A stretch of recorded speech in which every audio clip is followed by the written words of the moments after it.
I'm chasing fulfilled, I've been running away. Embracing the struggle every single day. Ask yourself, what did I do when I did that thing that I'm most proud of? And I guarantee you, words like grit, determination, I had discipline, I had stick-to-itiveness. Every event in your life that you're ever proud of had those characteristics. I don't think that any soldier who put his arm up in the air and said, I will go do X, Y, Z, you're not done serving yet. You're not done. No one's done. There's still good to be done. You just need to do it in the civilian context. When you contribute, you get significance. When you contribute, you get connection, which is another way of saying love. When you contribute, you get growth. When you contribute, you get certainty, which is another human need. So procrastination, I believe, leads to anxiety. And I heard this quote the other day that action kills anxiety.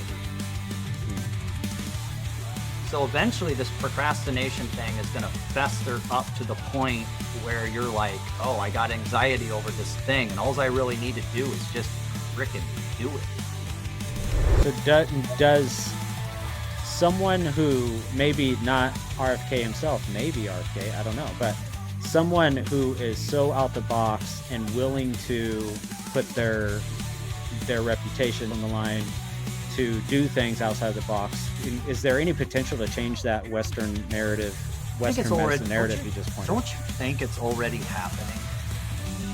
I'm hoping, but I'm not. You tell me. Convince me. Okay, here's why I think it's happening. Is because the Patina'd podcast is about the earned wisdom found in pain. It's about chasing failure, catching it, and using that as an opportunity.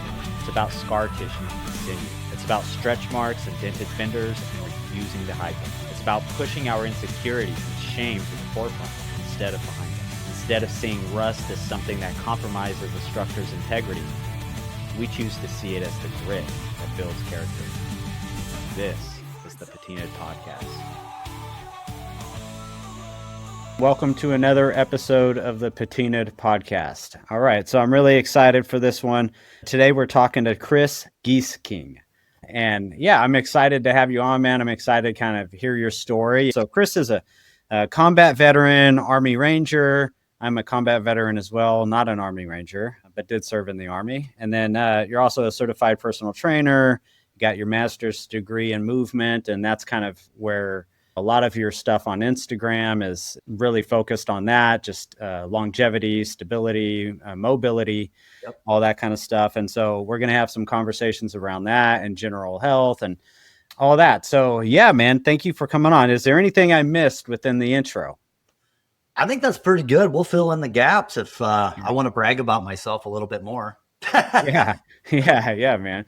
Well, generally the way I kind of like to start this, and you be as specific as you want, but one of the ways I like to start these conversations is just kind of go into the backstory a little bit and identify like what got you to be the person you are today.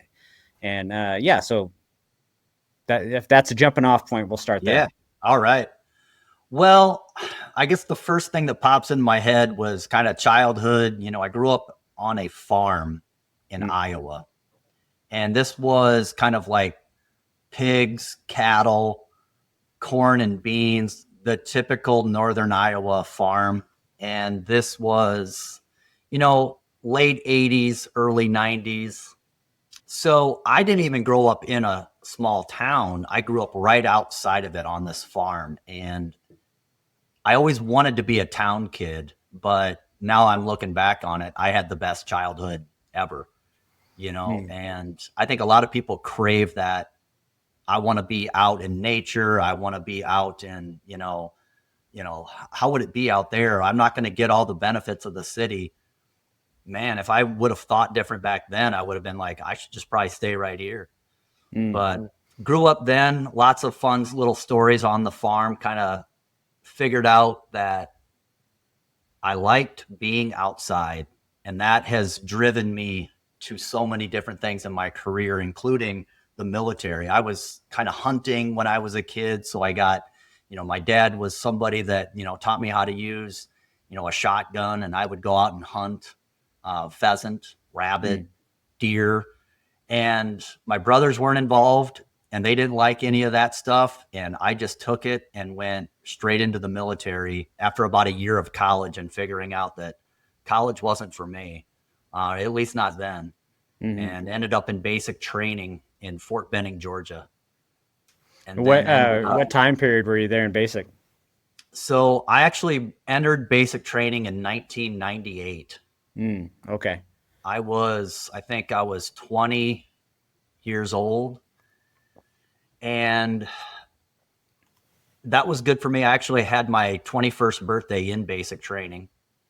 Broke my foot while I was in basic training and had to redo basic training. Yeah. So I definitely understand injury. I understand the psychological of, working so hard to, finish something and then having to do it all over again. And this theme has played out in my life multiple times. We can get into a little bit of that, but my childhood was great. I grew up on a farm, went to a local college, entered the military, got done with basic training and some of those, and it completely transformed how I was learning systems, attention to detail, and ended up getting really good grades when I entered college again. After I was in the National Guard at first, so I could go back after the initial training and do school at the same time. So that was a blessing for me to just have that little bit of discipline, a little bit of systems thinking, and then school was so much easier for me. Once I kind of had a little bit more focused and call it discipline, but really it was just priorities and systems, if that makes sense. Yeah, it does. I like the way you put that too, in terms of systems, kind of helping make it almost in your mind.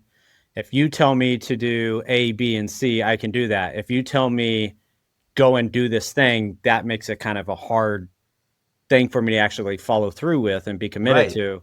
But if you tell me I do these 3 things in a row and I'll achieve this result, then that system is a better approach for me. And even just prioritizing, like I think a lot of education is set up these days where it's like you're rewarded if you're a good memorizer. If you can memorize things, you will do great in school. But if you actually have to understand things, now it might be a little bit different of an educational experience, because you get whatever we're supposed to learn for this week or next week, we get tested on it, and then we move on to this next thing. And if you're not good at cramming and memorizing kind of what's going to be on the test, you're not going to do so well. And that for me was always a struggle. And once I could prioritize things and kind of focus, that just ended up being a much better educational experience for me. Yeah, that makes sense too. I went to Benning about 4 years after you, and have some interesting memories there.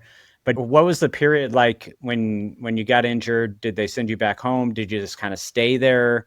And so it ended up happening. Roles? I was supposed to graduate basic training in December, early in December, but I got injured right before the advanced infantry training. And so what they did was they're like, okay, Christmas Exodus is coming up, so you can go home and just heal up, and then we'll get you back down here in January. And that's what they did with me. They gave me a little bit of time.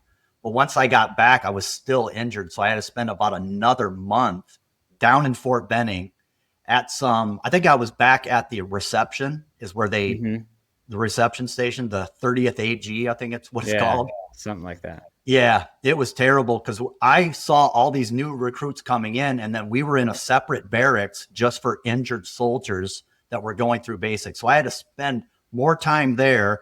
Then I finally hooked up with a basic training cycle that was almost ready to go into AIT.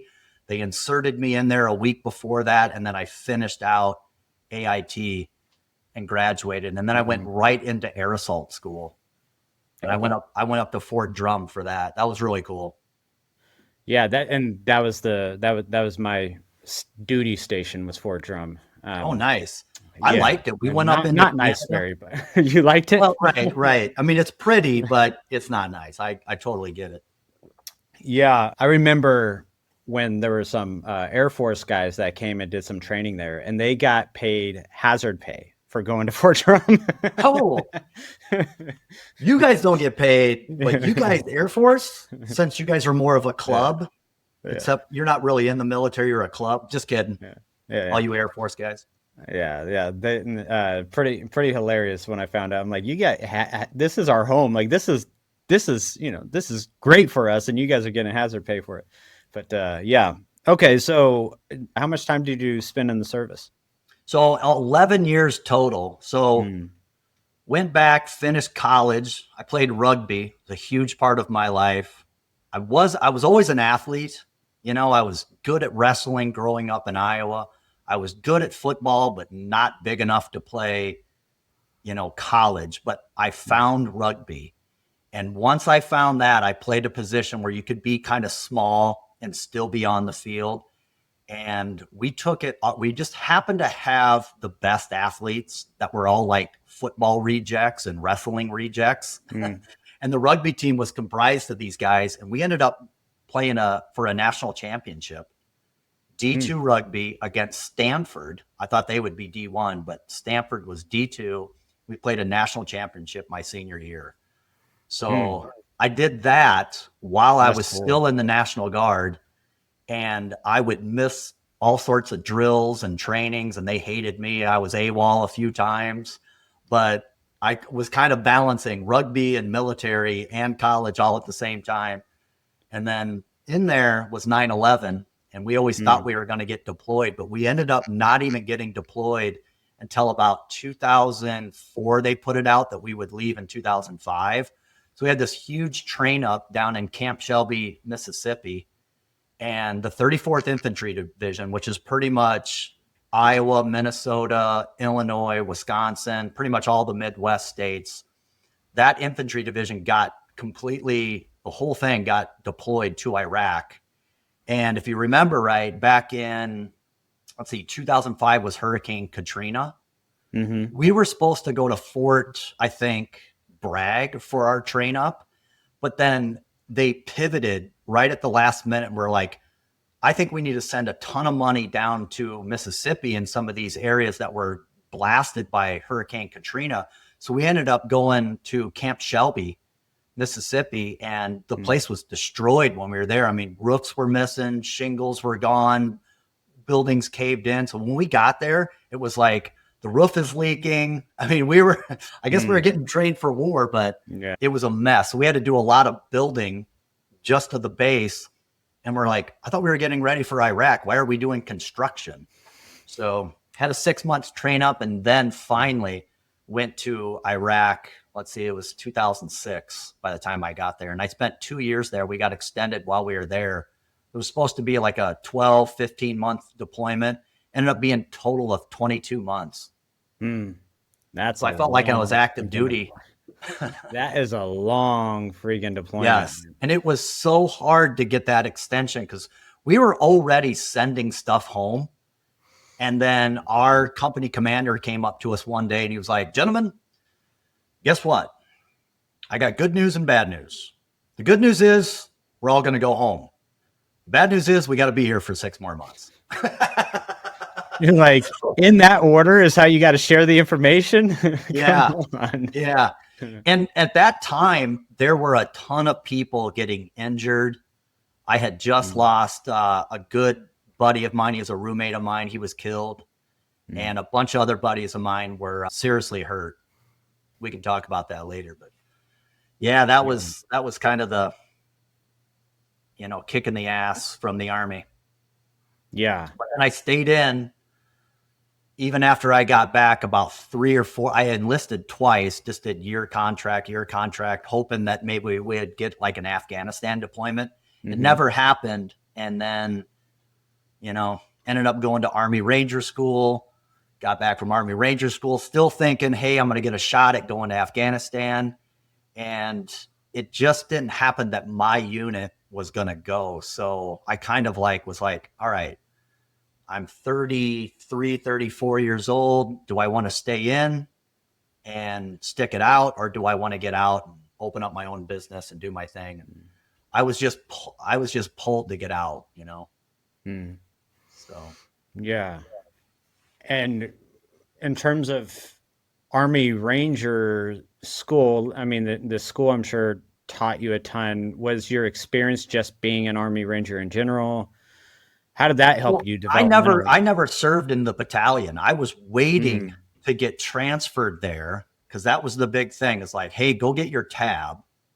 And Mm-hmm. once you got your tab, I mean, that was like a big deal for me. I actually failed Ranger school 5 times. Mm. I got recycled that many times and stuck it out. And every time I failed, they, were like, we don't know if we can extend your orders if you fail this time. So make it through and, we'll keep sending you. So my unit was not happy with me once I recycled a few times, but they kept Mm-hmm. sending me back because I was like, hey, I'll do it. But that was hard. And once I got that tab, I became kind of like a readiness NCO with my unit. And I was kind of waiting, like, can I go transfer to it? And you know how it is in the Army. Like, if you're not in with your chain of command and if they don't really know your future plans, they'll hold on to you. And a lot of things will happen like this. They'll go, all right, we'll transfer you or we'll give you what you want, but you're going to go on this deployment first. Mm. It's always this exchange, or we'll give you that E6 rank, but you got to do this first. Mm-hmm. And the Army plays those games with so many people, and they end up kind of like, I don't want to be here. I've already done this job. I'm not happy with it. It's either I transfer now or it never happened for me. So I kind of was like, I'm going to get out. Mm-hmm. So I ended up Yeah. just only becoming a ranger, I guess a tapped ranger, and not a battalion. Okay. So I always clarify that because there's lots of Yeah. rangers out there be like, you only got your tab. You were never in the battalion. That's totally true. And I want to be transparent with that. Yeah. And so recycling 4 or 5 times and like re-entering ranger school, it's not like basic training where you're re-entering at a place where you got injured or you failed at. You're going right back to the beginning, correct? It's day one. You're Yeah. day one And all the time. Unless you make it through a phase and you recycle that phase, you'll just repeat that phase. Like I did Benning phase twice and I did Florida phase twice. yeah, so one of the, cliches or mottos or whatever you want to call it that I talk to my clients about is chasing failure. Is like going after it and knowing that failure is probably going to be at the other end of this thing that you're trying to achieve, but going after it anyway for the sake of development, for the sake of growth.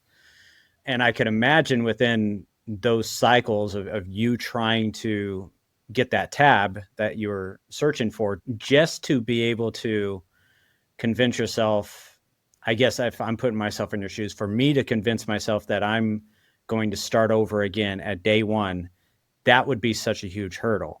It But was. but then having it happen again, whatever the circumstances were that caused you to fail and then to have to start over again. So you want to talk about some of that a little bit? Yeah, absolutely. So the first recycle was actually in pre-ranger, and pre-ranger for National Guard soldiers coming down is different than like the battalions doing, I think it's called RIP.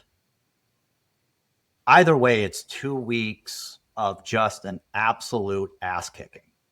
And they try and weed out as many soldiers who think they're going to go to ranger school. So they beat you down pretty good. And in that, you got to pass land navigation. And they do it the first week. And if you don't pass that in the first week, they won't even bring you to the second week. So my first time down there, I was like, okay, I failed land navigation twice. And they asked, well, do you want to stay? And I'm like, hell yeah. And that was the golden ticket on getting invited back. Mm. And so it was kind of like a little bit of a psychological game. So you didn't make land nav that first week. And then there was a whole nother week of like, op orders and like mission planning and things like that. Well, they asked you that because if you said no, it was kind of like you're not going to get invited back, even though you're not going to graduate. So I said yes because I knew I was going to come back and I wanted to learn everything that I was going to have to learn eventually in Ranger School. And because I was like, I'll suck it up for a week, I'll go through that, even though I'm not going to go on to Ranger School. That was the key right there. They knew right away, this guy's not going to quit. So then I went on that week, had to get sent home, had to come back. I can't even remember how many months it was before I got invited back again. But then I went through pre-Ranger, made it to Ranger School, and again, failed for land navigation. I'm like, oh my God, this sucks so bad. Like, I'm going to have to go through all these beat downs, all this stuff. But if you at least make it through the first week of Ranger School, you don't have to repeat that. They just insert you right where the FTX starts. So each chunk of Ranger School is 3 weeks. And that first week is kind of where they do all the physical testing and stuff like that. You don't have to repeat that if you recycle, but you sit around until the next cycle happens, which is like a 2 to 3 week long wait. And you're doing like, you know what I'm talking about. You're doing like, you're cleaning ridiculous stuff. You're getting treated like shit. You know, they still got you up early. You're getting invited out to some of the trainings out in the field and you're cleaning up brass. You're basically just doing anything that they don't want to do until you wait until your cycle starts again. So just the mental of like, okay, start, stop, start, stop, start, stop. And you get a little bit of sleep, you get a little bit of food back up in you, and you feel physically ready, but it's just the mental of, all right, here we go again. You know, 2-3 hours of sleep a night, two MREs within a 4-hour time chunk. I mean, it's really hard on your body. So that was the most difficult thing, to just kind of like, what is driving me? Why won't I quit? And that's the whole secret to Ranger School is no matter what, don't quit. Don't quit. Just whatever it takes, don't quit. And you can get kicked out for all sorts of reasons, you know, not meet a standard, not complete an objective, anything. They can gig you. And so you have to put yourself in that mindset of, I'm here until I get the tab. Let's say if there was some type of civilian version of this that would do all the same sort of training, similar training, even the psychological beating you up and, you know, all of the stuff that something like that would have to offer, but you're doing it just with the sole intent to see if you still got it. Would you do it? I need the accountability and the no way out. There's not a bell to ring. There's not like in a civilian setting of that. I think there's just too many comforts to rely on. For me, and I think for most people, they need to be put in the environment of there's no way out of here. There's only one way out of here. And it's this. And the accountability and the kind of, it has to be forced on you. And then for me, I think it was such a big mind game that I'd never wanted to come home and say whatever excuse. Like, here's why I didn't make it. I got hurt, or I'd never wanted for the rest of my life to have to come up with some excuse why I didn't make it. So I was willing to punish basically myself and torture to get it.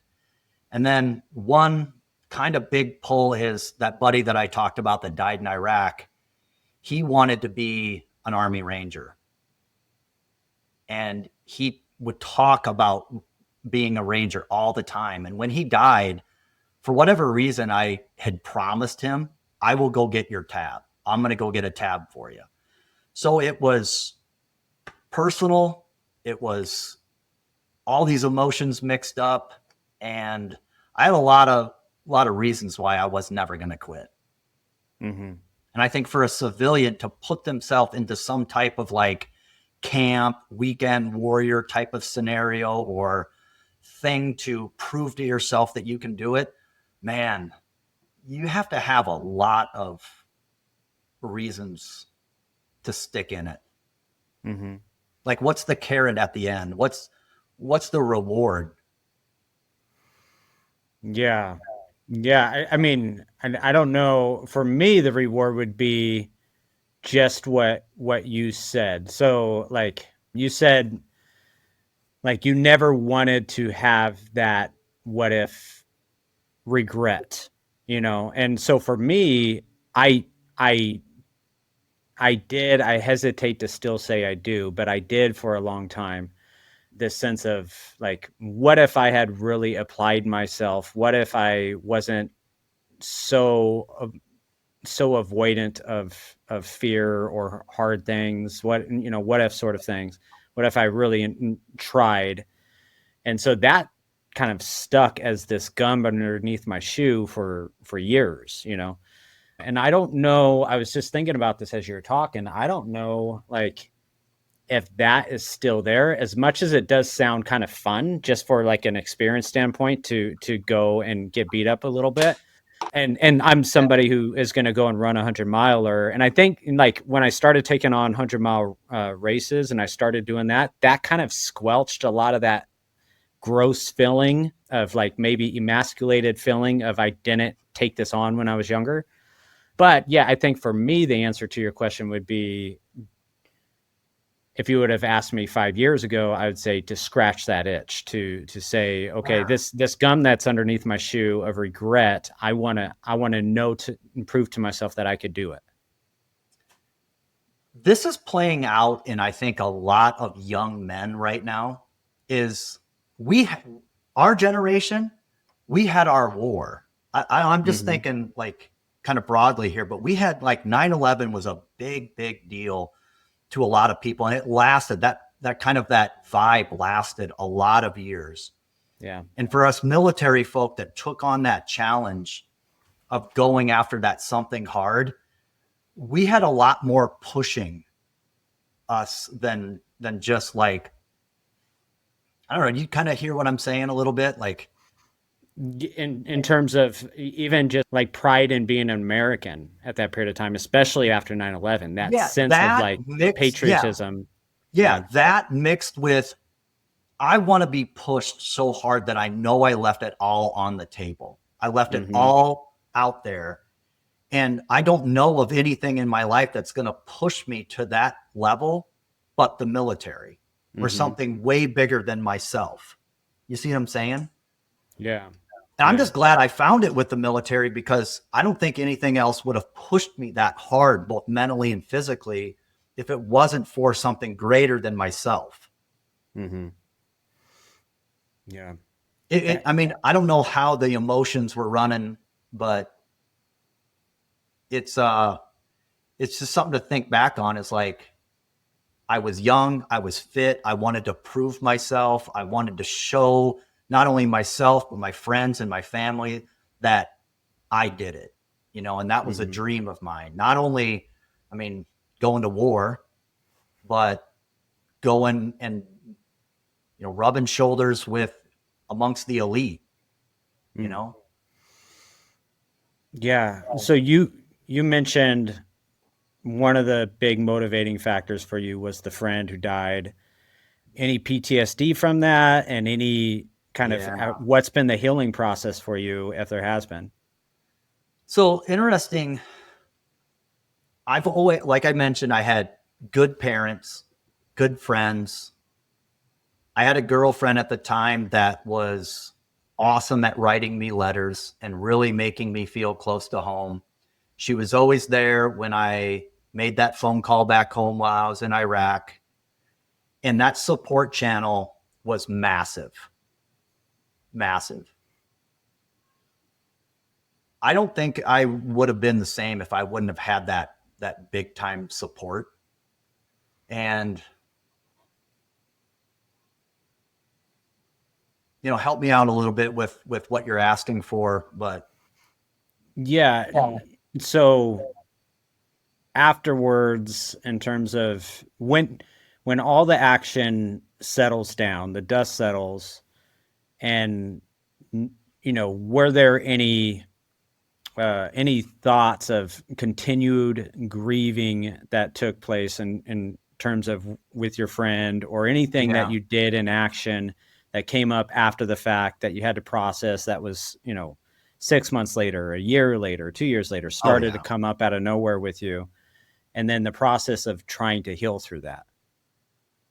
My process was, we had a general talk to us when we were getting, what do they call it? Like out processing. Something like, yeah, discharging or Yeah. When something. we were out process, we were at Fort McCoy, Wisconsin. This general comes up to us and he's like, "Hey gentlemen, I've been reading about what your unit has all, have done over the last 22 months. And you have two choices. You can decide to talk about it. And through that, you're going to heal yourself. Get around your buddies, stay around your soldier buddies, stay in contact, reach out to them and talk about it. And if someone asks you about, your experience over there, talk about it in whatever way you can. Or you can bury it and have all sorts of guilt and all sorts of, bottled up emotions. And this is typically going to lead to some mental problems, AKA PTSD. Now, PTSD can come from a single event, but when you have multiple different engagements and death and all sorts of stuff that kind of, traumatized you in a way, it's tough to process. So the best thing for me, and I know this was very true in a lot of other soldiers' story, is actually staying in and not just getting completely out and going back to a civilian world where no one's going to understand you. No one's going to get you. They're not going to know how to talk to you about it. But being around soldiers and talking about it, that was the healing thing for me. And then just physical fitness. That healed me. I was like, okay, I'm done with Iraq, but what about Ranger School? So I kind of buried a lot of PTSD in things like snowboarding. I mean, the mountains, they heal. They do. That the mountains heal. Being around good buddies, feeling like you have a network and a community of people that can, share war stories and stuff like that. That was healing. And if anyone's listening to this that is still probably dealing with, even if it was 2007, 8, I mean, that's coming up on 20 years now. I still think about it every day. I still think about my buddies that were severely wounded, including blown off arms, blown off, appendages, traumatic brain injury, concussions, shrapnel all over them, and my buddy that died. So, and it's not just, that was just immediate. That was just within my company. Think about all the people that you were around death, but you didn't know them. I went to Ranger School with a guy, had graduated with him, and 3 months later, he was an actual Army Ranger. He died in Afghanistan. And he was the one that got me through mountain phase. Okay. Sergeant Santiago. Wow. He was the guy that got me through mountain. Without him, I wouldn't have made it through mountains. No way. So I think about these guys and, the huge sacrifices, and that pushes me to want to be a better person, to leave it all on the line in a civilian sense. I don't think that any soldier who put his arm up in the air and said, I will go do X, Y, Z, you're not done serving yet. You're not done. No one's done.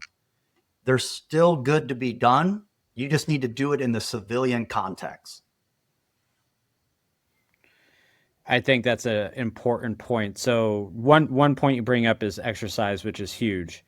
And I didn't learn about that until, I don't know, maybe I got out in 05, 6, I don't know, 2009, 2010. I was 3 years sober 5 years sober when I first started looking into exercise. But yeah, so and like noticing the profound benefits of exercise beyond like the mess that I could see in the mirror, like what I was feeling like in my head, and the benefits of that.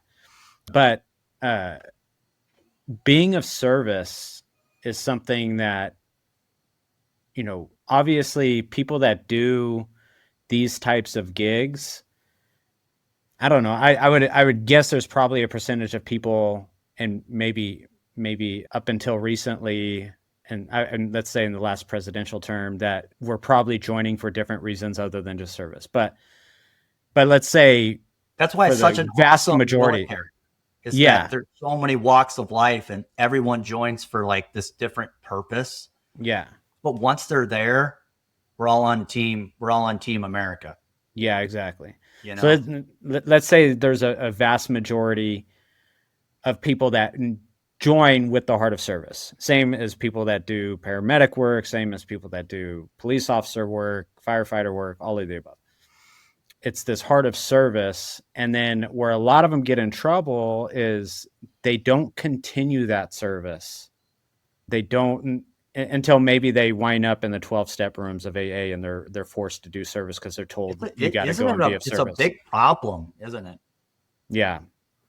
Yeah, the lack of service. So the sense of me, and I'm the most important thing ever, instead of servicing the people around you, your fellow man. Yeah. I don't know.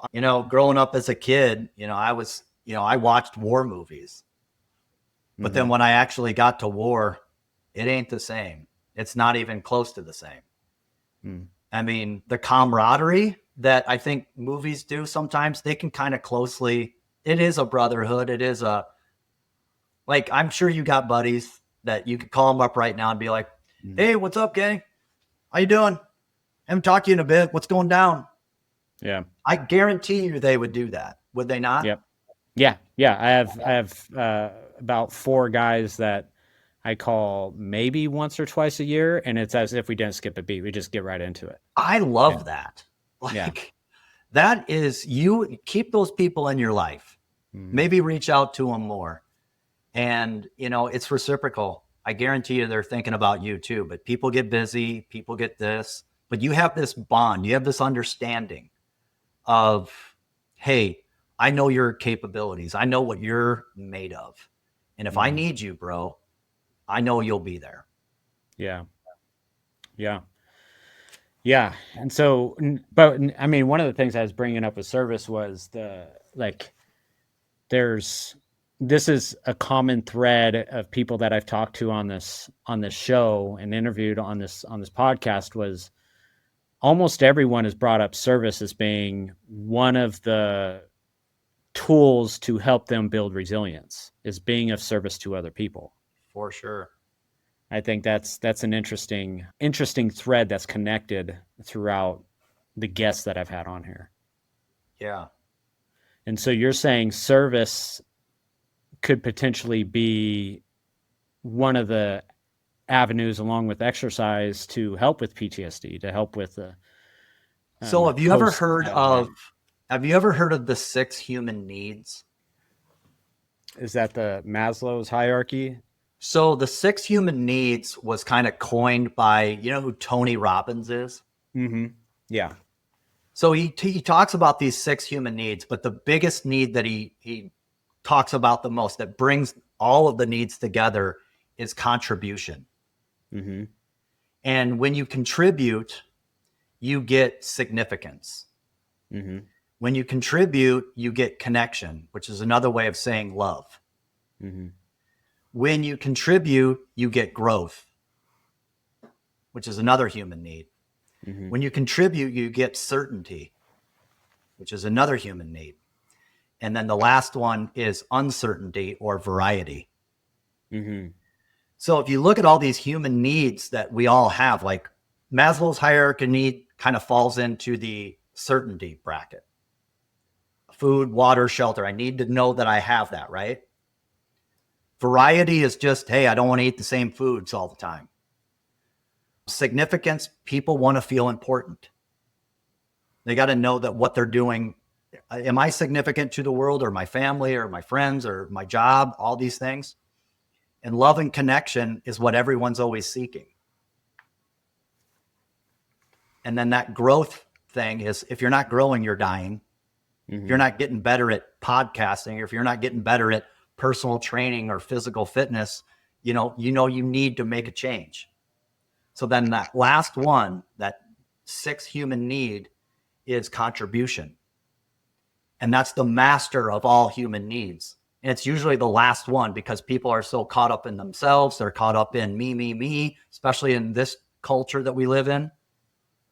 So if you can contribute, you're going to meet all these other needs. So that's kind of the one that I would focus on, is like, how can I be of service even after my military? How can I contribute still to this thing that we're trying to go after, the American dream? And how can I be of service of others and solve problems and create solutions for people? That's contributing. And it doesn't matter even what job you do. Are you solving problems that others have? And you will always be employed if you do that. You'll always be employed, because you're trying. Doesn't matter if you have to bounce around jobs.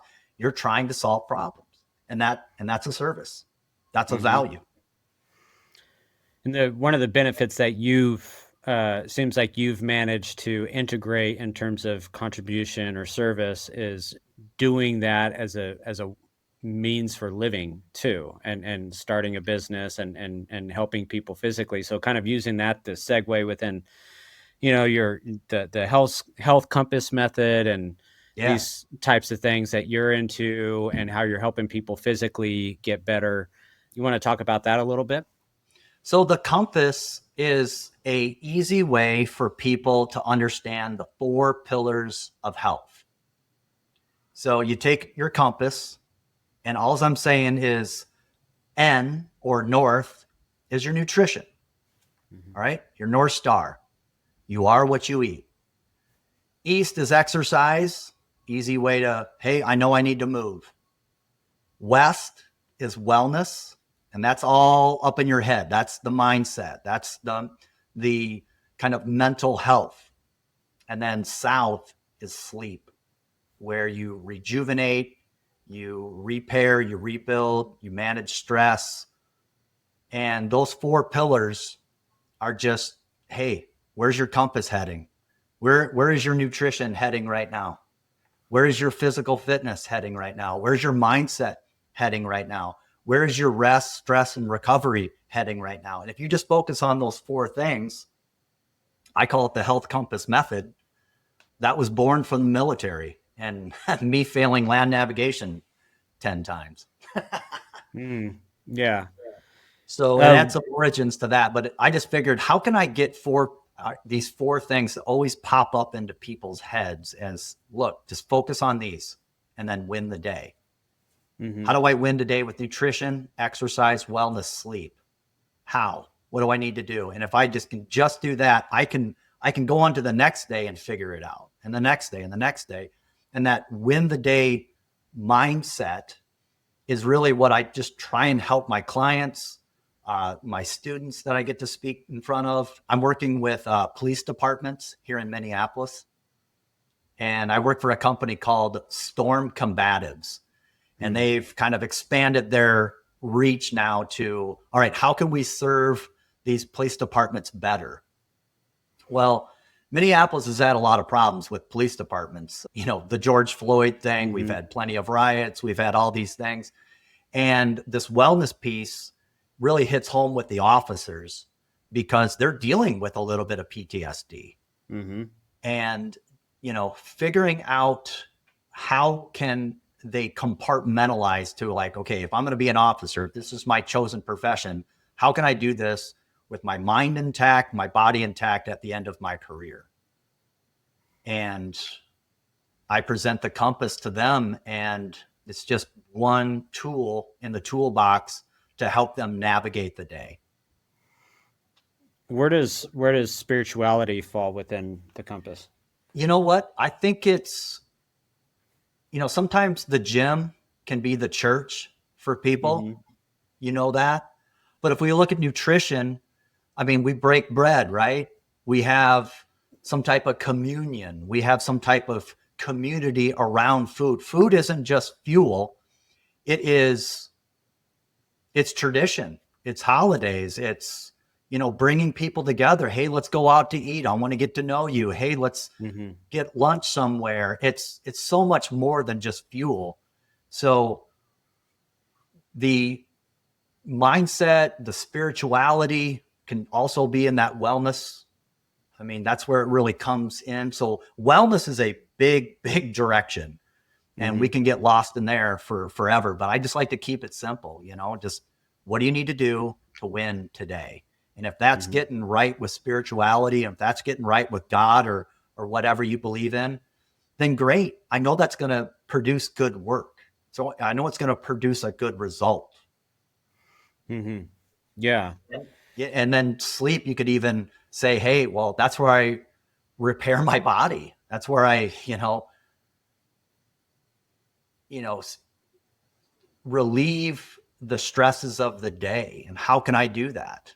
What's my, I don't like to say morning routine or night routine, but what are your habits around, lowering your anxieties? I like that it's simplistic. How do you help clients be able to have some self accountability with follow through with whatever, like, let's say, they have a nutrition goal, they have an exercise goal of what they're doing specifically, maybe how many days a week they're doing it, what specifically they're doing it, when they're doing these sorts of things. Okay, so all that's good from like a general, but how do you hold them accountable? But yeah, how do they then follow through with these sort of things? Like, what's the system, I guess, would be the question. Yeah, my system is I have to get to know them first. But if I were to ask you, how would you like me to hold you accountable? And then that answer might vary. Like, oh, I need a text message. Oh, I need a phone call. Oh, some of my clients that are training with me on a weekly basis, they know that money, they might not want to pay it, but money is a way of forcing themselves to keep the appointment. So I just like to customize it to the client and say, hey, look, how can I best serve you by holding you to what you say you want to accomplish? And you might get one of those 4 pillars sticks out as the one that I want you to hold me accountable to my nutrition. Well, that one's a really tough one to do because it's so flexible and it changes all the time. So I like to just create boundaries, and we could literally just do a boundary with nutrition, the exercise, the mind thing, and not make it too complicated. But would you work better with a phone call? Would you work better with an appointment? If I were to just ask you real quick, and I'm training you, how would you like to be held accountable? Let me think about it. So let's take, what's your lowest score? How about this? What's your lowest score in the compass right now? Sleep. Okay. Well, then we need to probably set up some type of, and what would you like to hold me accountable in that sleep section? Yeah. Let's get granular. How can I hold you accountable for you to get better restful sleep? I know one. Please. I might say, hey, have you ever heard of those Oura rings that you wear? Or a Whoop band? Yeah. You know what I'm talking about? Yeah. All right. Yeah. Hey, you're going to send me a screenshot of your Whoop weekly score. And you know how the color codes go, right? I've never used it. I got a Garmin that does a sleep tracker thing too. But okay, yeah. Sweet. So almost on right when you wake up, how did you sleep, right? And then I think it sucks though. I think the Garmin sucks. Okay, so because there's some days where I'm like, no, I had terrible sleep, and it's telling me I got a 90 or something. I'm like, exactly, right? Whoop would do the same thing, and then I'm like, well, that doesn't make sense. I drank last night and I'm red. Almost Yeah. every single time I'd have alcohol, I would be red, right? Yeah. So you start to learn your algorithm. You start to learn your, Mhm. kind of your patterns. And I'm not wearing it anymore because I just stopped using it because I don't want a computer to tell me I'm fine or I feel good, or I don't want them Yeah. to. So I would try and wake up in the morning and be like, hey, how do I feel? I feel pretty good. And then I'd look at it and be like, oh, you're yellow, or you're way down here in red section. So I would have to just have the discussion. Hey, let's use technology. Let's use it for what it is, but let's override that with our own common sense and be like, hey, is today a training day, or is today like more of like get outside, recreation, don't push yourself that hard, maybe get that stress level down, and then tomorrow we'll hit it a little bit harder. You need to listen to your body. Mm-hmm. So sleep would be one where the accountability is ultimately on you, but we can coach practices. We can coach that night routine. We can talk about nutrition 2 to 3 hours before bedtime. We can talk about supplementation, maybe aiding in what you're missing nutritionally to help you sleep better. We can talk about, getting up at a set time, no matter what, if it's the weekend, and still getting outside, getting some sunlight, having a morning hydration habit before coffee. We can talk about screen time. We can talk about all the factors that, Kenny, that's plaguing some of your sleep. And then one by one, each week, we basically whittle that down to where, okay, what is sustainable? Okay, that's your plan. And now I'm going to hold you accountable to that. And once you start slipping, I'm not going to give you the shame on you talk, but I'm going to give you the, hey, what's going on here? You told me you wanted this, but you're swaying this way. Maybe that tactic isn't working. Let's try something else. And then you just ping pong off these border walls that we set up for you. And eventually that compass heading is going to be right at where we want it to be. And hopefully we can maintain that. But these fitness coaches online, it just drives me nuts that it's always kind of shaming you for doing something wrong. Shame, shame, shame is on the internet. And it seems that everyone's different and everyone needs to be almost, uniquely coached differently because they've had different experience. They've had a different lifestyle. They have different stresses. And it's not this one size fits all, like, oh, just take magnesium before you go to bed. You'll be all right. That ain't going to cut it, Yeah, I like the approach where you're talking about letting the client kind of set this mode of accountability for themselves. And as you're talking, like I'm thinking, what would work for me? And it's, again, we've talked about this before, that structure or that system of like, it'd have to be something almost like if I was first starting, it'd be something like a journal. It'd be something like a checklist of things I need to make sure I can remember to do each night. So 7:38 p.m., an alarm goes off on my phone and says, begin your checklist, right? And then so I start checking off my checklist things and making sure that if I'm taking magnesium, I'm taking it an hour before bed or whatever it is, and kind of begin and almost having not necessarily like a journal in the traditional sense of a journal, but just like a nightly checklist. And Yeah. then the morning would be 1 or 2 sentences of how'd that go for you, essentially. And then having you doing something like a text, late morning or early morning, actually, whenever it was convenient for you, but sending a text, how'd that go for you? And I would journal it and I'd write you, or I'd send you a picture of the journal entry, right? Like, here's my 2 sentences on how it went for me. So Absolutely. something like that, What? but yeah. I'm sure that exists somewhere within the app world. But I just want to say this. We've gone so accustomed to digital everything that I think a paper, tangible book, planner, some people don't like the journal thing, but like a planner would be something that now if you want to make a habit, they say 21 days makes a habit.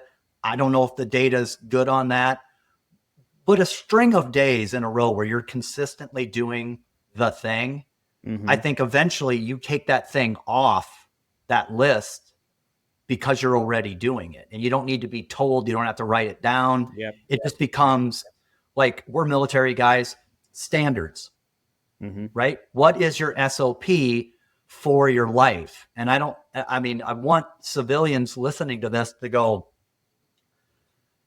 all right, here's what I won't do. Here's what I won't do way over here. How can I operate in the middle and then just have a couple of borders to bounce around on? Like, I like all that detail when it comes to some of those habits, but if it's on the phone, I might just pass by that app that day, and then I already broke the chain and I'm not doing it. Like, I guarantee you there's somebody listening that has an app on their phone right now that they were going to go to every day, but somehow, some way, they're not now. And now it's just another little square on their phone that eventually they're going to delete. Whereas a book or a journal is a tangible thing, and you can set it right by your bed. And now it's a visual reminder. It's a documentation of what you've done. You can look back on it and be like, oh, I was screwing up back here, made some improvements, did it for a while, fell off the wagon again, and now I'm back to where I'm at now. That happens a lot. So I like the tangible book. Yeah, that's a good little extra bit of, or 2 cents, like there's something too with putting pen to paper that you go much deeper. All of a sudden you're using language that you probably wouldn't have used otherwise. You're going much deeper. Effort. And there's that mind-body connection where it took effort to take that pen to the paper and write it down. There was something there versus this digital thing that can just get lost on your phone or get lost. It doesn't have impact as much, but that paper somehow does. I don't know if there's some science on that or not. So let's talk about procrastination then. So the person that has the struggle with procrastination where, that app becomes a square that's just there on their phone sort of thing, like you were just saying, or even like procrastination with journaling and pen on paper. What's your tidbit on procrastination and how to handle that? So procrastination, I believe, leads to anxiety. Yeah. And I heard this quote the other day that action kills anxiety. So eventually this procrastination thing is going to fester up to the point where you're like, oh, I got anxiety over this thing, and all I really need to do is just freaking do it. And I think the mind will allow you to take some stress off your body if you just take one baby little piece of action on the thing that you're procrastinating. So, for example, what are you procrastinating right now in your life? I'm turning the interview on you. I want to be honest because the first thing that comes up for me is I can't think of anything. But I'm sure there's something. In the physical fitness realm, it's usually if you're starting out with somebody that's trying to get exercise into their life, I just say, hey, we need to move every day. It doesn't have to be a workout, but we need to move every day. So at least if you went for that walk, in your mind, you did something to take action on your physical fitness. In nutrition, it would be like, I can't stop eating, sugary snacks late at night after dinner. Well, don't have them in the house. Take action on auditing all of your nutrition within your household. And I understand it's tough with families and stuff, but like, you're still buying the groceries. You're still bringing it into the house, and you're having anxiety over weight gain and all these things that you don't like about your body, but yet you're sabotaging yourself almost on a weekly, daily basis by having this temptation of the thing there. So procrastination, it's a evil little thing, but if you just take one little step, I think it relieves the valve, if you will. It relieves some of that stress. And now all of a sudden, hey, I feel good because I at least did one thing. I'm heading there. Now I just need to do it again and again and again. And now all of a sudden this burden is off of you.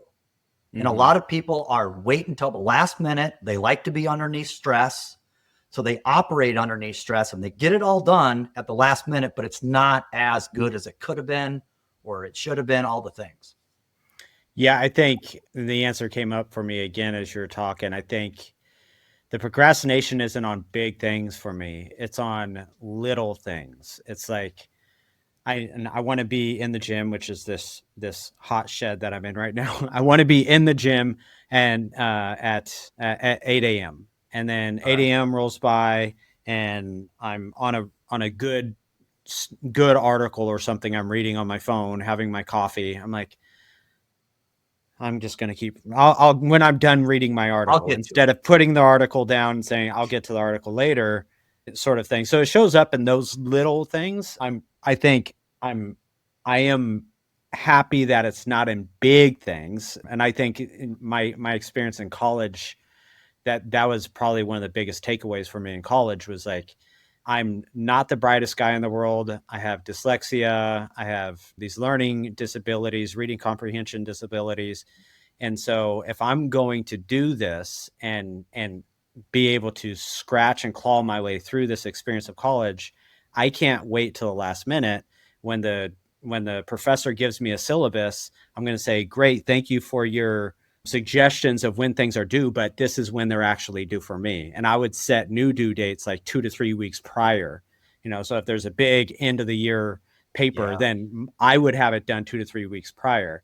And so I had that extra time to study for finals. And so I learned that and started implementing that in things where it's like, if I know I have a massive area of weakness, if I'm honest with myself and I know I have a massive area of weakness, I can make up for that with effort. And like you were saying, with action.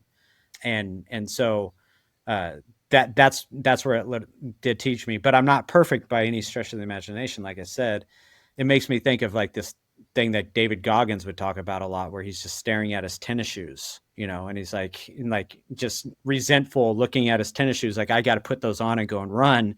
And sometimes I have those little things from the little day-to-day actions where I'm like, I'm pushing 15 minutes past. Yeah. I'm pushing 15 minutes past what I want to get done or wanted to accomplish. And yeah. Have you ever been around somebody that's chronically late? Like, hey, the meeting's at whatever time and they show up 10 minutes later. They're just always late. And that drives me nuts. And kind of getting back to your kind of like 8 a.m., this is when I work out. Just like the military, if you're not 10 minutes early, you're late. You're late. And making an appointment with yourself to do the thing, if you could just make that a habit, and that could be like your 21-day thing is, I picture it in my head where you have 5 things to do in a day. That's what you wrote down the night before.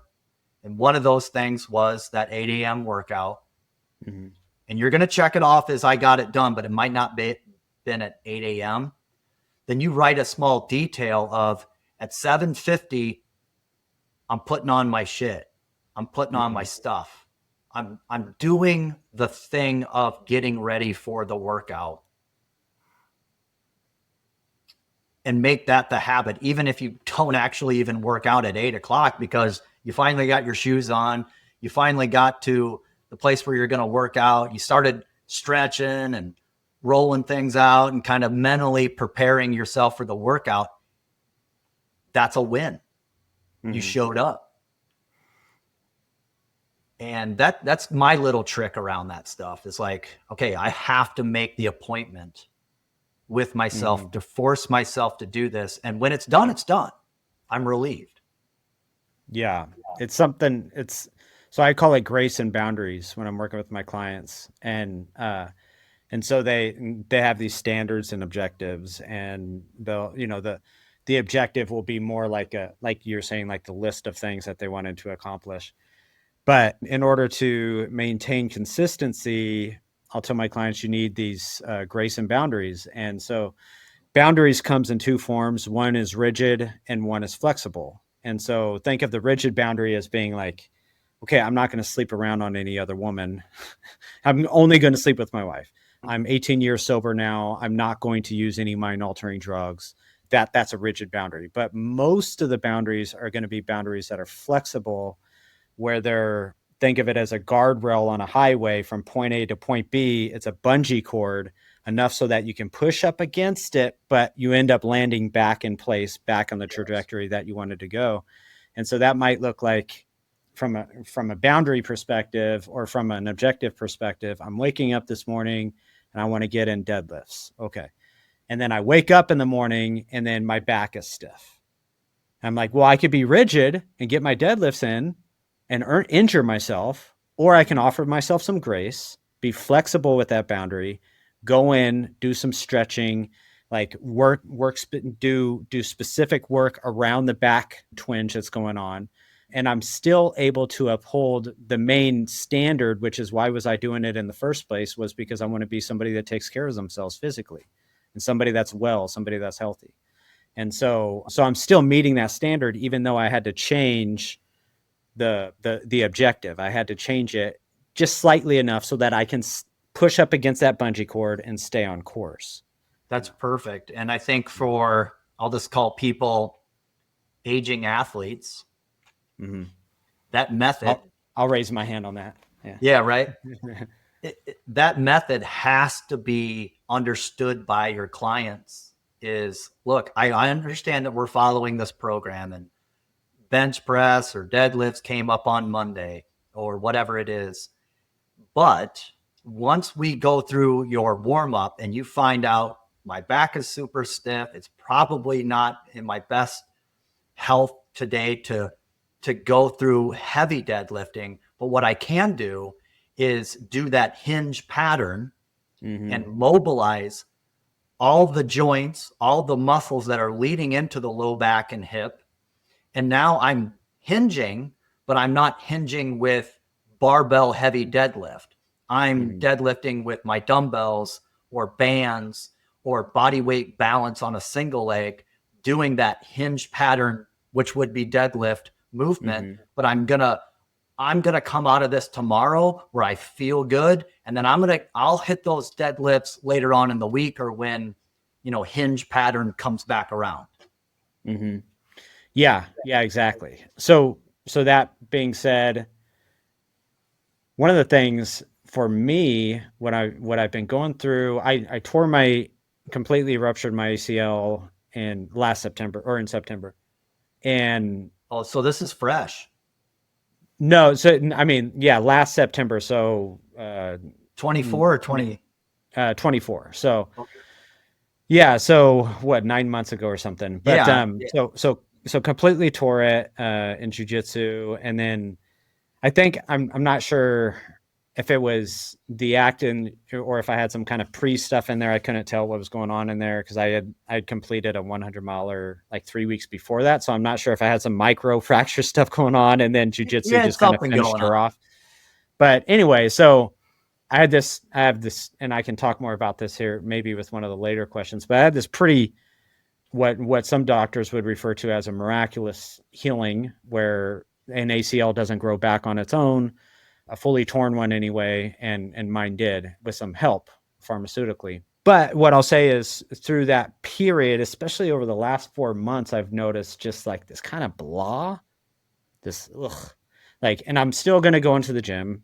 I'm still going to exercise, but it's going to be poor quality compared to what I'm used to and what I want out of myself. Yeah. But I'm still going to show up. I'm going to get in there, and maybe I'll justify exercises throughout it. So I'll say, instead of going super heavy, I'm going to go for century sets with lightweight or something, and so I'll kind of change it so that at least I know I'm wanting to be consistent with showing up to the gym. Yeah. And getting in something. So at least muscle maintenance, maybe muscle growth, but maybe muscle maintenance, or at least help with the regression of muscle loss a little bit. But it's been weird where I haven't been able to pull out, and I don't want to use the word motivation because I hate how that word is used. But I haven't been able to pull out this kind of like this vigor or this sense of, I'm going to go in here and I'm going to grind and I'm going to leave feeling great about myself. It's more about just me just trying to maintain the act, because I know the act in of itself, in the long run, it's benefiting me. Yeah. And the consistency of showing up in spite of the fact that I don't want to is definitely benefiting me for resilience. But how would you work with a client that's kind of dealing with that? Just kind of like blah, they've been working out for years. They got the routine down. They got the habits down, as you put it, but it's just still they're kind of going through the motions.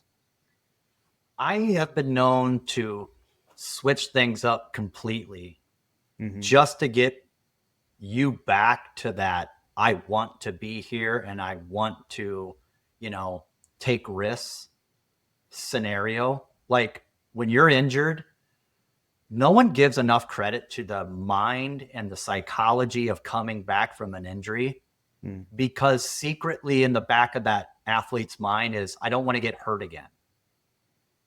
Mm-hmm. And going back to like, hey, I got to alter my workout plan because of this. I know if I push hard today, it's going to cost me tomorrow, the next day. And, I've had naggly little injuries before, injuries that kind of stick around a little bit longer than what I want. And it's because of too quick, too soon, something high speed, sprinting, agility, doing something a little bit more than what I'm used to. And now I'm hurt again. Now I'm going backwards. So I think people just are willing to just move at a pace where they're grinding, but they're there, but they're not excited about the gym.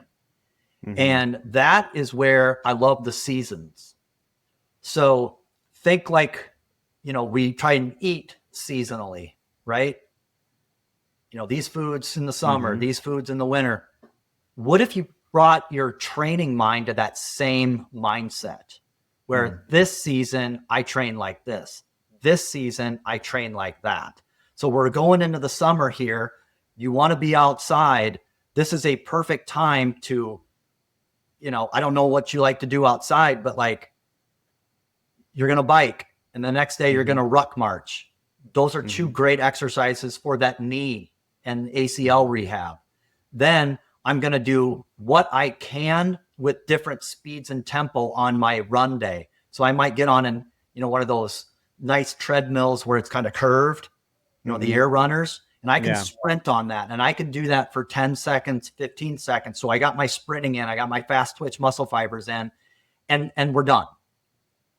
And now you're looking at your workouts as they're outside, they're different all the time, but I do work hard only this many times a week. And now I'm excited again because I have variety, another human need, right? Yeah. So I got to get the fire back in you somehow where you're actually excited about this. And another way I do it is, hey, let's plan something. Later on this month, I'm going to fly out to Colorado. I got a buddy that lives in Denver. He's got already a hike planned for climbing. I think it's a 13, it's not a 14er. It's a 13,000 something, but it's a 8 mile, 3,000 to 4,000 feet of gain, big day, right? 8 to 10 miles, 3,000 to 4,000 feet of gain. That's a decent day hike, right? Yeah. Well, I'm training in Minnesota for that. So how do I make that interesting? Well, I'm going to get my rucksack out and I'm going to ruck march and I'm going to find a hill around here. I'm going to go on long distance. I'm going to do stairs. I'm going to do whatever I can to resilient my knees and all the rigors of hiking to do that. For someone like that, we got to find something that excites you. Yeah. Because if we're going to make exercise such a grind, it's going to lose its power. It's going to lose you're just grinding at that point. And it's like every workout ends up being the same. I love that advice. Even as you're saying that, I'm thinking about things because, I mean, I'd say my ACL, the flexibility in it is probably about at 95% from a depth, from a front and back, depth. But from side to side, it's psychology. Like the brain's like, when I'm doing that, the fear of re-injuring it. But yeah, but I've been rucking most of this time. I think maybe for a month I didn't, and when I first injured it, and then so I just started super lightweight and then kind of building up, because the impact from running is just, again, the psychology of me Exactly. potentially twisting this way on a run down a hill and my ankle shifting this way, and then pop, just hearing that pop again. I don't want to Oh, hear that pop again. yeah. But yeah, that being said, baseball season, little league season is over. I'm done coaching the kids, at least 2 teams for the kids. I'm going to probably be doing a summer ball here, but that's going to give me a little bit more time to go out on Saturdays, be out there for a little bit longer, Yeah. training distance things. I think I'm going to pick up running again for the longer trail stuff and try to get past the psychology fear that I have of hearing that pop again. But Yeah. I like a lot of lateral and rotational training. mhm. And when I hear you, just that, how do I get my balance and my stability rock solid is, all right, pick a couple movements in the gym, whether it be like, let's say a box jump down. So you step up Mhm. on the box and jump laterally down just to a nice stable position. Mm. Do it 2 legs, then do it 1 leg. And I'm saying the box doesn't have to be more than 6 inches, or it could be something super high. But a part of your training is, I want to challenge lateral rotational movement. So I'm confident if this happens in my next thing. Mhm. And you do it so much that you're pretty comfortable stopping yourself left and right. Yeah, that's helpful. Yeah. So, and the way somebody else who's not dealing with an ACL injury, the gist of it is challenge the thing that you fear in your head, so that you can build up the psychology, confidence around it, and the muscle, the muscles around the injury will strengthen enough too, along with your confidence in it. Yeah. When I was a rugby player, ankles all the time. You're going to roll an ankle, and you're going to get hit in many different directions, and you're going to get ribs. Ribs are the hardest to heal. You're going to get bruises everywhere. But coming back from some of those, the best thing to do is, you've heard, get back on the horse. Mm-hmm.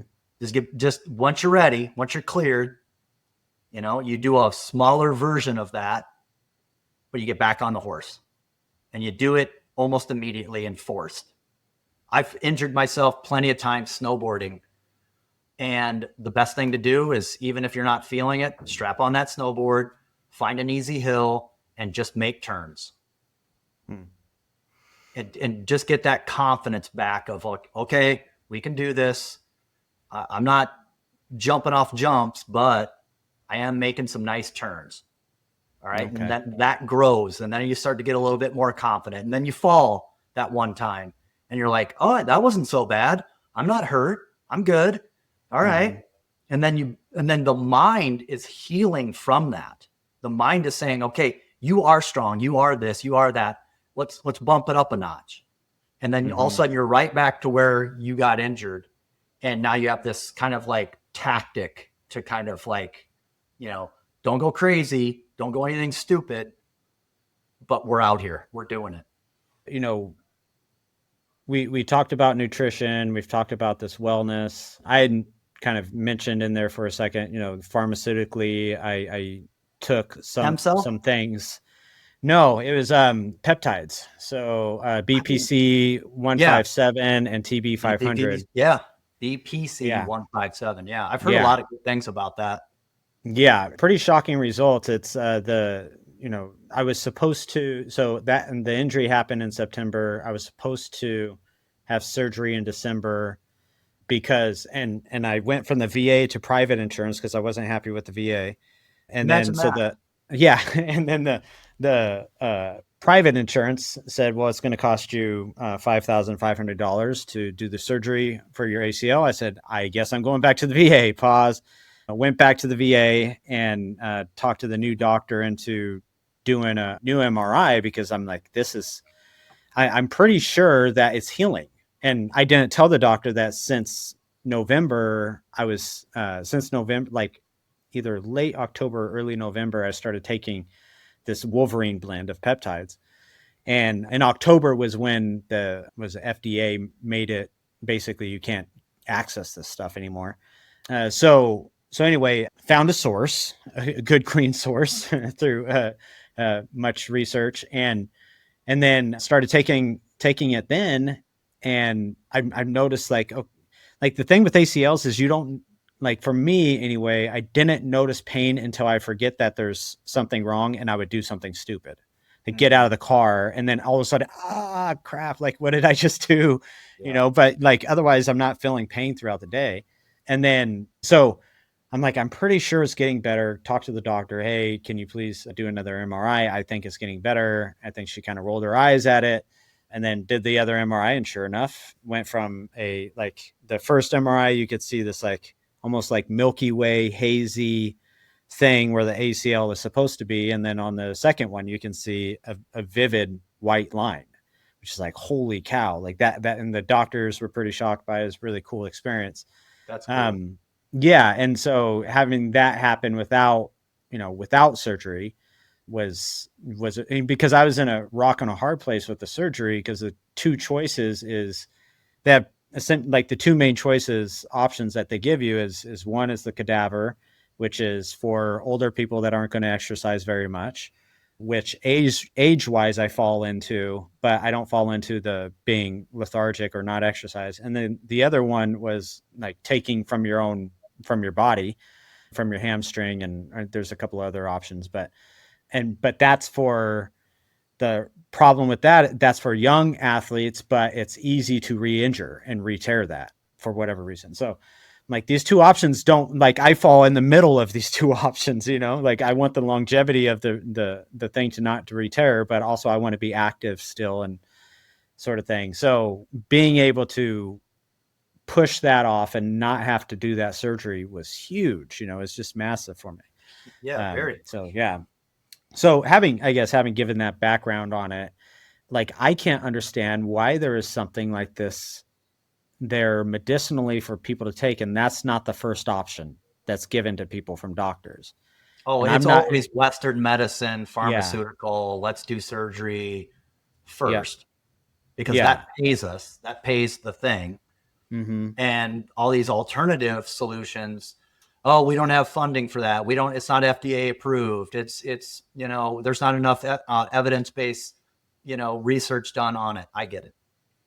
So does someone who maybe not RFK himself, maybe RFK, I don't know, but someone who is so out the box and willing to put their reputation, their balls on the line to do things outside the box, is there any potential to change that Western narrative, Western medicine narrative you just pointed out? Don't you think it's already happening? I'm hoping, but I'm not. You tell me, convince me. Okay, here's why I think it's happening. Is because the market always gets what it wants. Okay. The market always gets what it wants. And the market right now in the nutritional, and I'll loop this back to pharmaceuticals, but the market right now in nutrition is we want clean food. Mm-hmm. Far left, far right, everyone's coming together on that one. We want clean food. We don't want chemicals in our food. We don't want chemicals in our water.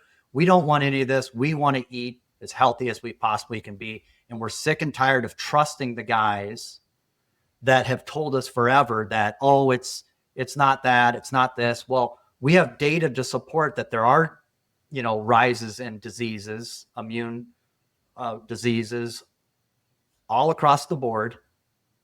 People are overweight. We have obese epidemic going on. We're not a healthy country. I believe that pharmaceutical companies have gotten a really, really bad rap because they've been so untruthful about so many things.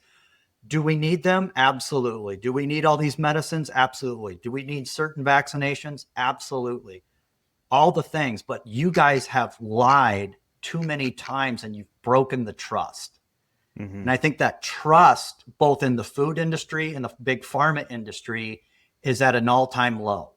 And because of that, the market is calling for transparency and really good changes for the food, water, and what's been put into our food. So I believe that we are on a course right now because of social media, because of alternate sources of media, such as podcasts and things like that, that people are starting to think for themselves and not just trusting the doctor or the pharmaceutical company that's advertising me right from my baseball game that I'm watching or whatever. I mean, we got pharmaceutical companies advertising directly to the consumer.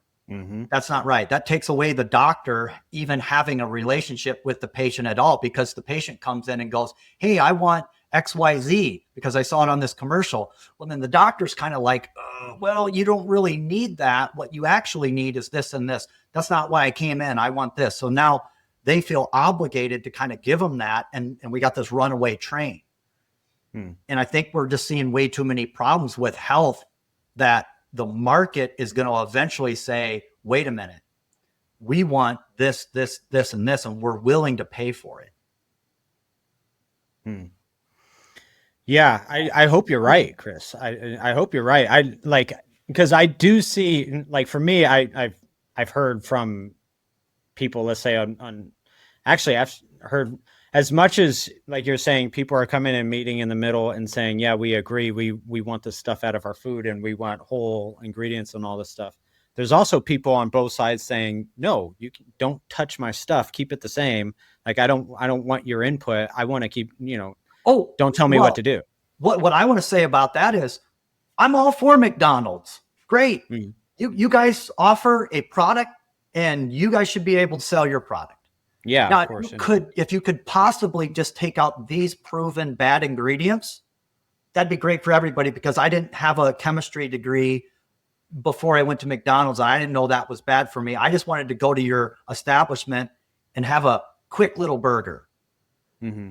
So I think, hey, I don't want any of these companies to go bankrupt. I just want them to change a few ingredients, kind of like maybe what they did in Europe or some of these other countries that are claiming that they have healthier. Let's just get to a level line of common sense with these ingredients, and that will transfer then to, the other foods and how it's produced. And this is kind of why I say the market always gets what it wants. And, hey, you can have your whatever you want if that's the way you want it. It might be bad for you. They still sell cigarettes. They still sell, alcohol. We know that these things are bad for you, but you love to sell us this and make everything in our lives about that. I mean, it's tough to go out without alcohol being involved. It's tough to, go to a game without some type of like bad food selection being served to you. So eventually it's going to get to, hey, do you have a healthy option? Hey, do you have another alternative for this? I still want to participate, but just give me the option too. And now a company's making money because there was a want and a need for organic, whatever, healthy selection. How long do you guess before the market adjusts? And so things like surgery isn't the first option, but maybe something like peptides is the first option. Hey, we're going to run you through a 12-week cycle of these peptides, see how that goes. Afterwards, we'll talk about surgery. If they can find a way to make money on it, it'll happen immediately. If they're stuck in, hey, vitamin D doesn't make any money, so we're not going to suggest that, even though we know everybody is low in it, we can package it into a complex. We can package it into something that we can make money on. This is a tough one. Some of these companies might have to take a financial haircut for a while, but on a similar topic, but think about this. Do you think we're always going to run on oil? No, we're not. We're eventually going to find something better, but I guarantee you those oil companies are going to do everything they can to keep us on oil forever, right? Well, what if the oil company said, you know what? We need to start investing in these alternate energy products, and eventually we might completely do away with oil, and we'll be Shell, BP, whatever these big ones. But now we're, whatever the next thing, fusion or clean this or whatever. I heard about this helium-3 that's on the moon that's supposed to be like the next thing. These companies might have the money to go do that in a cleaner way. So it would just be like, pick out the worst health product out there, or a company that's making processed food. They might go, well, we need to expand our company. We're going to have a healthy, organic section of our farmland that just focuses on this, and eventually we'll be all there. So I don't want anyone to lose money, and but do you see that there's a lot of people out there that are going to try like hell to never make that a possibility because they're making money and they're not going to ever switch their model. Yeah. That's my fear, is to like, and it's not only the people that are making money. I guess it all is probably, you can trace money is going to be connected with all of it, even the people at the head of the FDA and all that. But yeah, it seems to me like it's going to require somebody just crazy enough to say, I don't care what you think about me. We're running in this direction. This is where we're going. Yeah. And and if they can paint it as a win-win, this is why I think a lot of people have problems with, forcing things on people like mandates or any of that. It's like, make it a win-win. If you can have a win-win solution in some of these topics, you're giving the customer control, or at least it feels like they're in control. And I think that's a win. Like, you got two choices with your ACL. You didn't like either one of them, but you go ahead and go, okay, well, what's on the free market?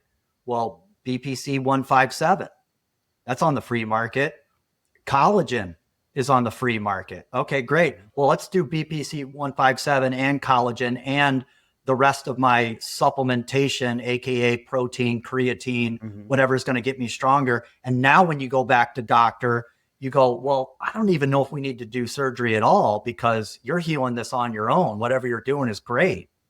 And now your rehab was sold from 6 months to maybe 2 years, but it healed right. Yeah. Yeah. I mean, the rehab was sold for a year for me. And that's why I was originally like, nope. But yeah. And so it's been far less than that in terms of, now it's like we were talking about earlier, is the psychology of being like, okay, am I ready to take on a 20+ mile trail run or something? Am I ready to jump back into jujitsu? Or, so yeah. All right, man. Well, thank you so much, Chris. Thank you for coming on. This has been a great conversation. I think there's been a ton of insight on several different things. Yeah, dude, this has been great. Anything that you feel like I didn't cover that you wanted to go over? I think you did a great job. We got quite a bit out. I just want people to know that, look back on the things that you're most proud of and ask yourself, what did I do when I did that thing that I'm most proud of? And I guarantee you, words like grit, determination, not going to quit no matter what, attitude, I sucked it up, resilience, all those big buzzwords. I had discipline. I had stick-to-itiveness. Every event in your life that you're ever proud of had those characteristics. So the next time you want to do something big, you're entering that world.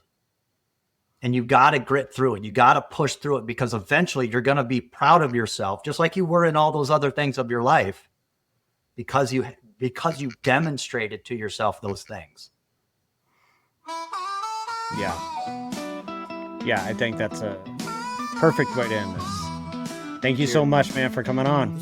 Absolutely, Kenny. Thank you for listening to this episode of the Patina'd podcast. There are other shows that emphasize resilience, but my intent is to normalize personal development through embracing challenge by interviewing the common man and woman, the person that you and I can relate to. If you are someone who wants to soak up the insights of normal people doing extraordinary things, please subscribe.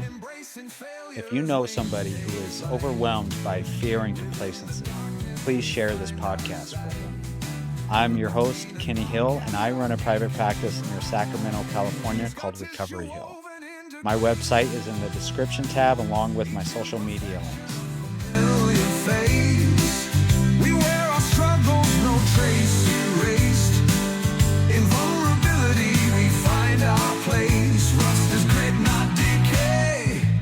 chasing shadows in the light, embracing failures, wings take flight. Within the darkness we find our sight. The Patina'd podcast, our beacon bright. Rust is grit, not decay. We're chasing shadows in the light.